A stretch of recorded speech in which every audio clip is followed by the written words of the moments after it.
Misure cautelari confermate dal Tribunale del riesame, quadro indiziario quasi immutato, ad eccezione della riqualificazione dell'accusa di tentato omicidio ai danni della moglie dell'agricoltore ucciso in lesioni aggravate.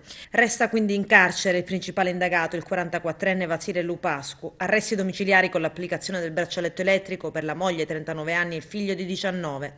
I giudici del Tribunale del riesame nei giorni scorsi hanno confermato, a eccezione di un solo capo d'accusa, l'ordinanza emessa dal GIP Stefano Zammuto, dopo l'udienza di convalida degli arresti dei presunti assassini dell'agricoltore incensurato Pino Costantin, 37 anni, ucciso a Naro a colpi di zappa e bastonate l'8 luglio.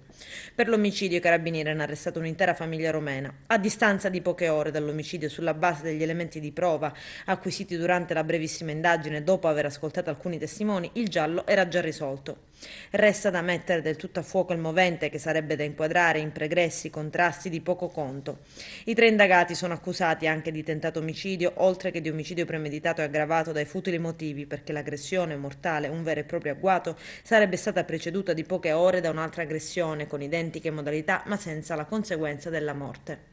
L'intera famiglia si era appostata, secondo la ricostruzione dell'episodio, vicino all'abitazione di Pinau Costantin, aggredendolo a colpi di zappa e uccidendolo. Costantin, aggredito insieme alla moglie, stava rientrando da un battesimo. I carabinieri, che avevano ricevuto la segnalazione di una lite, si sono trovati davanti bastoni, armi da taglio e sangue ovunque.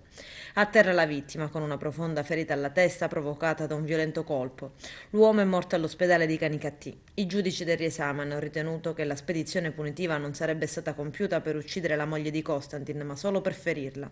Confermata invece l'accusa di omicidio premeditato per Lo Pascu.